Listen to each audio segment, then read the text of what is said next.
Hello everyone, we are back with round 5 of Low Ink March 2020. We are already getting started here in this tower control map, or on a mall, excuse me. I was thinking Camp Triggerfish. We're going back to round 1. Doing it again, guys, starting over the tournament. Both teams are ready. We have Splat or Swim versus Call Isabelle. I mean, I'm already in support of the Hydra, but double roller on Hydra, this is going to be a really interesting comp, I'll say that at the very least. Ooh, sneaky Hydra with the run speed. Look at this. It's a little bit different. Way to go. I mean, to be fair, Yeah. that's really all that Hydra has going for it is run speed. Yeah. Nice early pick right there. He is going to go down, however. Tao might... Oh, very, very weak. He's going to jump out, get himself out of a really bad situation, but his teammates have the upper hand in mid, so he's going to jump right back in.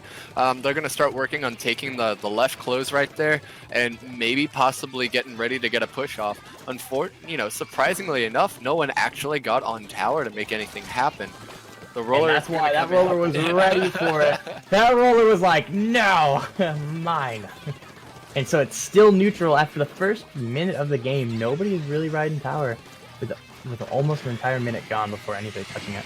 We see Pending here getting raid, falls off tower. Booyah Bomb comes up this Ray, not successful in killing the Ray. Mid is still pretty neutral. A push of 14 points is really not going to win that game. So still effectively really neutral here. Getting anything short of the first checkpoint is really just not much in this map. Absolutely. You see Mordo taking his clothes back and making sure that he's got missiles off to allow his teammates to start pushing back in a little bit. They do push it all the way up to 63 now, however, before the backline finally goes down. Kipu on tower right here. His teammate pushing in through the left side through close. He's going to make sure that he denies the other team any ink rolls that they could possibly use to getting quicker. Dynamo's on the top right here. He's a little susceptible there to the Booyah Bomb. He is going to survive it. The Dynamo's going to start putting some shots on tower and maybe stall them as much as he can. But, really, Dynamo's not a tower control weapon. It's a very selfish backline weapon, I guess is the best way to put it. Armor is a support weapon, but it gets very few of them. And so, you aren't going to have very many specials that you can really give your team and push with your team with. You alone have to make some really big plays. And that's part of why Hydra's really fallen off quite a bit in competitive play. Especially with Ballpoint, which just does the job faster. Put simply, it does the job faster and better. Nothing. Exactly. It does exactly what a Hydra does, but it does it a million times better. But it does it differently. That's the thing. That's fair. That's true. Yes. Normally the advantage that and actually you see the one thing that Hydra actually does have going for it right there is just its kill time and how well it can shred right through things. And they just got shredded right there on the top left. Hydra's going to start pushing up. He's going to take the top right with his teammates. A really big thing that you could say, a really big argument that you could say for Hydra is that it's it's being a slow weapon. It really takes away from the advantage that other Splatlings have over Chargers. The one thing that they have going for them, and that's their ability to just zip around maps and scoot around maps very quickly with a team that pushes fast and really makes something happen, whereas the Charger is a little bit more stationary. But the Hydra, with the Hydra, you don't really get that. It is possibly one of the slowest weapons in the game, if not the slowest. So you really have to start planning around that and playing around that with Hydra, and that means that you can only do so much with the weapon. Exactly. We see here just another one going down on the side of Call Isabelle, and that's 2 down on the side of Call Isabelle. We see Splat or Swim starting to push up here. Still having a slight lead with a minute remaining. Splat or Swim trying to Booyah Bomb out that Hydra. Hydra is able to escape with all that run speed. No problem. There. Hydra right back up to his snipe position. A very crucial position there to hold. We see another member of Call Isabelle falling to Splat or Swim. And another push happening. We see Booyah Bomb. We see Tentamissiles. All the specials coming out here in this final round. Yeah, and the Dynamo right here getting a huge pick right there. That's going to stop their push in their tracks. He's almost going to get a second right there. He still has the opportunity to. He does get it, absolutely. And he gets a third. He gets a third. Crucial play here by the Dynamo.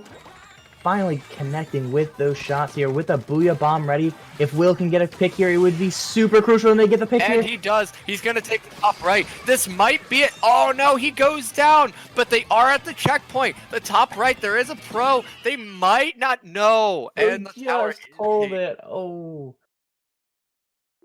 You know, if the Dualies had stayed alive right there on the top right, they actually could have really made something happen. The push would have been won. Unfortunately, they went down. The pro got possibly the most important pick of the match. And you see it right there. The pro did a lot of heavy lifting and a lot of work. 14 fragging, while for the most part, the rest of the match, it was actually a very low kill match. Yeah, that's what I find with Maul on TC. It isn't really a kill-heavy map until you push too far. Because it tends to be pretty stagnant until you start getting into those first, the first and second checkpoints. Then you start getting all those kills happening because you have to kill to push. Or you're going to get killed while trying to get those kills to push. So that's kind of how Arowana plays. So until the end there, that's why we really didn't see a lot of kills until the end. So we only really had one real push on checkpoint. We had one on each side. So it wasn't a lot of killing except for in those two spots. Other than that, it was just like an occasional pick. Okay, back up. Push up a little bit. Okay, another kick. Like, until anybody committed to a push, there isn't really a lot of picks on that map. Yeah, and you know what? Actually, on Muscle Forge and this next map, I actually think the Hydra, if they know how to play aggressive and they know how to position properly on this map and really give a lot of support to their team, this is a really, really good Hydra map, and you're going to see it come out against the Heavy. The Heavy's going to struggle quite a bit because every way the Heavy is going to be positioning very similarly, but he's going to be outranged and he's not going to have near as much firepower in any way, shape, or form. What he is going to have going for him, however, is pushing specials with either the Stingray or the Booyah, and that at certain points in the match can give him the upper hand when his team is actually trying to push back in. So he has his uses, and if he plays smart, he can really be an asset to his team here. But I think that this is going to be a match where the Hydra's really gonna start reigning supreme unless they just never have control of their snipe right there or the spinner.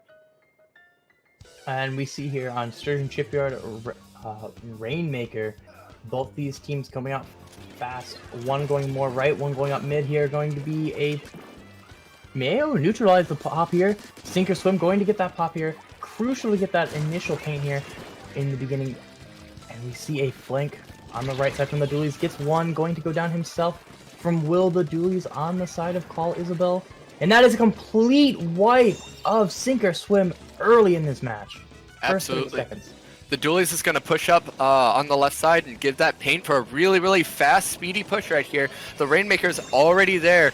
He's putting some serious points on the board real quick, and he pushes it all the way to 35, and we're not even a minute into this match. Another pick right there from Max. He is going to go down, however, so it's just going to be damage control. Can the roller get out? And unfortunately for him, he couldn't, but really good opener from the side of our non-backline team, actually.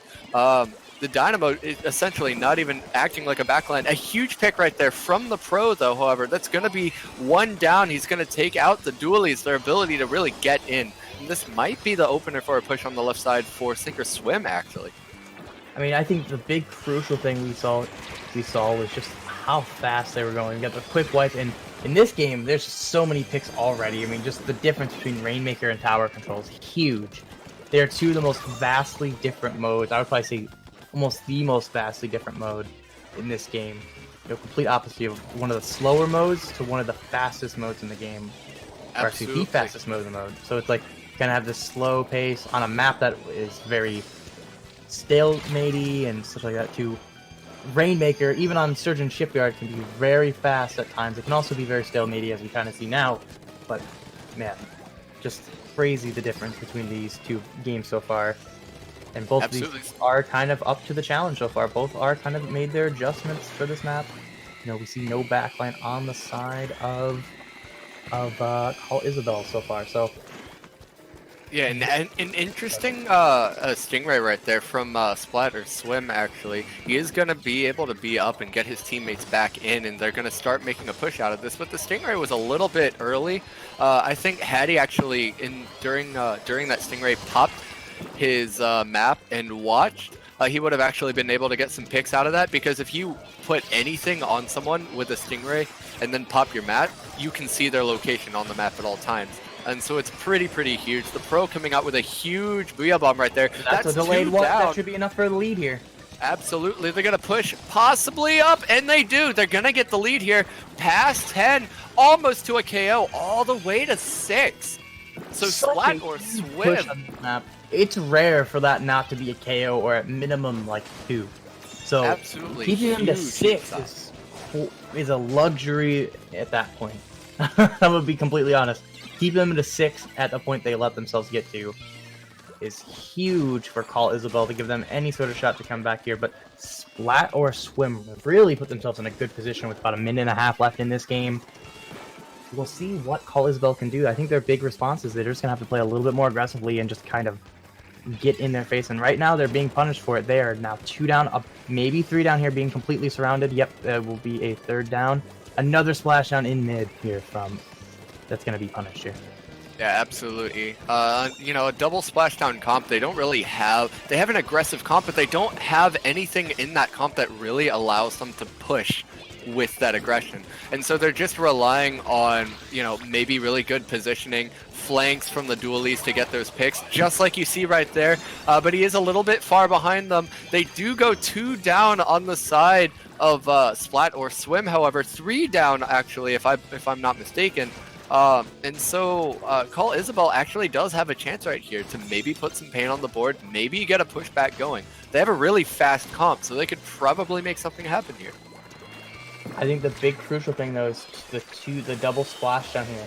They used 3 specials here with about 30 seconds remaining, with about 15 additional seconds on the Rainmaker. So if they go into overtime without a death of the Rainmaker, they only have about 15 additional ticks on that clock, which the Rainmaker does fall with about 20 seconds remaining, which means there could be a long overtime, but they're down 2 players with 15 seconds remaining.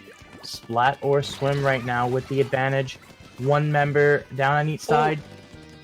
That's 2 down. That's a huge 2 down. They might be able to make something happen out of this. If they don't grab it too early, but they're not going for the picks. They just... and he's about to suction. No, he just lives the suction bomb. He is like 2 HP. There we go. There he goes. Just gets tapped and he's gonna fall down.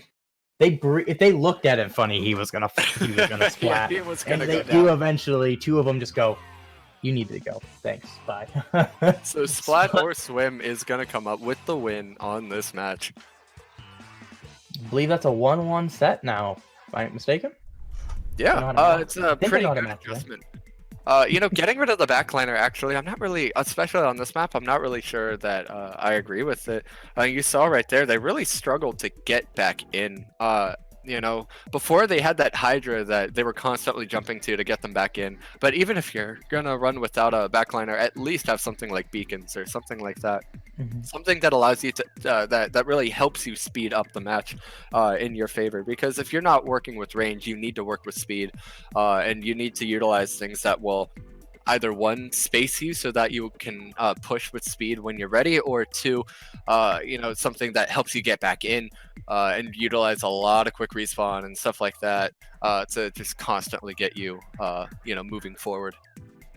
Yeah, we definitely are now moving to a map that's completely different. We might see that Hydra return, that run speed Hydra, with the glass of Schellendorf Institute on Clam Blitz being super key to have that speed.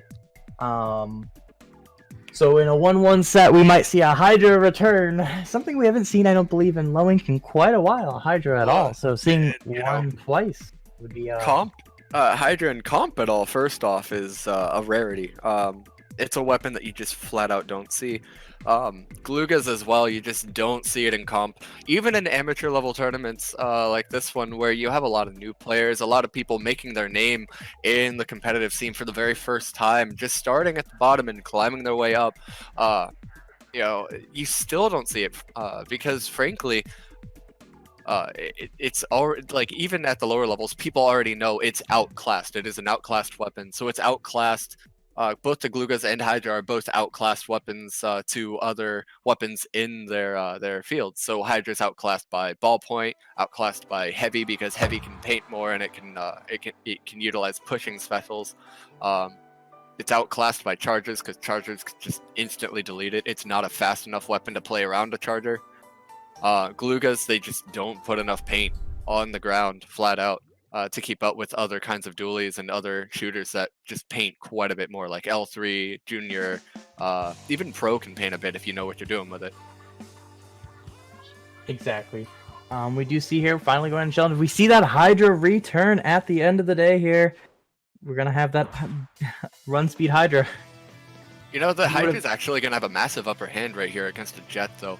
The Jet lays down quite a bit of paint, but what it doesn't have going for it is kill time. It has one of the slowest kill times in the game. So if the Hydra actually gets pretty aggressive against the Jet over there on the right side, he's basically just going to control this entire glass. All the Jet has going for it is the Stingray, but if the Stingray is not supported, there's no other specials on it, it's just not going to do much for him. And you see two going down actually right there on the side of Call Isabelle right there. This is going to open things up. A possible push for Splat or Swim. Splat or Swim, they just have control of the glass right now. The Hydra, they can't really contest him. Yeah, with over 20 clams there, about 26 I believe when they started that push there for Splat or Swim, very good to push with. They ended up getting a good portion of those clams in as well. Not quite all of them, but it does make it more than a 2 power clam push that Call Isabelle has to respond with. And we see that backline fight that you were just talking about, that Hydra having the advantage over the Jet Squelcher on the glass. Jet Squelcher just unable to take care of that Hydra when he's looking at him.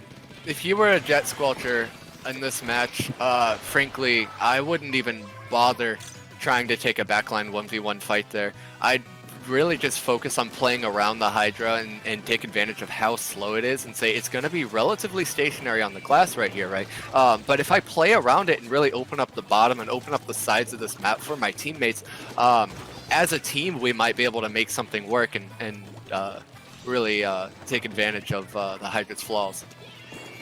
Yeah, I agree. I mean, the Hydra is just such a slow weapon. You can take advantage of it, but when it's ready, it's gonna destroy you. So you have to kind of be careful of timing it, careful when you can push it.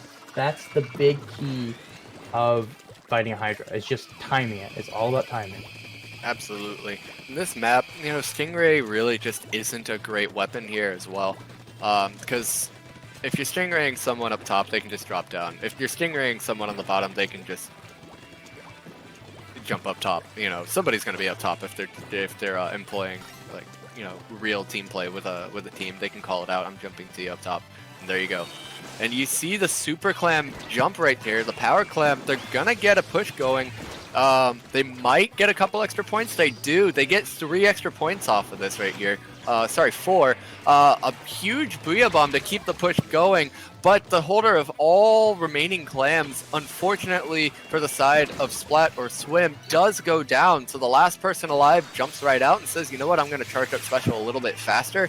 I'm going to have to save my resources and get ready for this this push that Call Isabelle is putting together. One does go down on the side of Call Isabelle. The Hydra, however, not up top. So that's actually going to open things up right there for the Jet for just a little bit of time. In response to this, everybody on the team seems like they're going to be rotating up top. The Hydra's just going to focus on the bottom as long as the Stingray is there. I think one of the big things that I think we didn't even really notice is it's a regular Hydra. It's not a custom Hydra. It is Splashdown Hydra. Yeah, it is something you do not see every day. Hydra. You know, I think the last time that I saw a Splashdown Hydra in comp at all was in Japanese tournaments. It's just like, you know, the one place where you might see something a little bit unorthodox is where you saw one ever, basically. And in North American comp, it's just something that you don't see. And this is just something different. I mean, it's something different, and I think it's been, I would say, working. I think they've used the splashdown pretty effectively, mostly jump in splashdowns with the ball, and if the one time that they had a ball and they weren't need to splashdown, they just threw it right in. So like that's the great thing about splashdown. The only bad thing is on this map, the way that the map is built, if someone isn't down by the goal, the splashdown is going to be useless if they're shooting down on you. So, but like if they're in that area, you're absolutely going to destroy them, or at least at minimum put them really weak because there isn't really anywhere to move. So the splashdown is both a good thing and a bad thing. We see a triple from the Hydra, absolutely tearing through Call Isabelle with Absolutely. 9 clams too. Push up hard. Walk forward, Hydra. Walk forward, my friend. You just got a triple. You possibly just won your team the game. That's power climb on the right side. He's not going to survive with your shots raining down on him. He's got himself in a really sticky situation. The power climb is going to get out. The roller is marked though, so they can see him and what he's doing. Oh, but they are under the basket. They're going to be jumping. This might be a push right here. Call Isabelle actually making something happen. That's another pick though, however. Their power climb's going to despawn though. And that will be the game with the power climb despawning and being picked behind them. You know, making it a little bit scary at the very end right there, but Splat or Swim just this comes out with the W, comes out with the win. He really could not contest the Hydra up on top class. You see him top fragging even with the splashdown. Yeah, we definitely see that victory there for Splat or Swim though at the end of the day. Going to give them a 3-0 in that set. Very well played by Splat or Swim. Very crucial though, they were sitting in 7th place before this. This doesn't necessarily lock them into top cut, but puts them in a really good position, having, I believe, only 1 loss, a 4-1 record. Let me double check that. Yes, they have a 4-1 record right now, with right now sitting in 3rd place here, tentatively, because there's still some matches to finish in this round. So very crucial for Splat or Swim to do that. Unfortunately for Call Isabelle, they dropped down to our 14th position. They were sitting 9th before that. Again, that position may swap a little bit as the few remaining games do finish. Yeah, we're going to take just a short break here before we go on to our final round of Swiss. We're going to try to get you one crucial game where it's going to be winner goes home. Or, sorry, winner stays, loser goes home. Thank you all for watching. We'll be right back.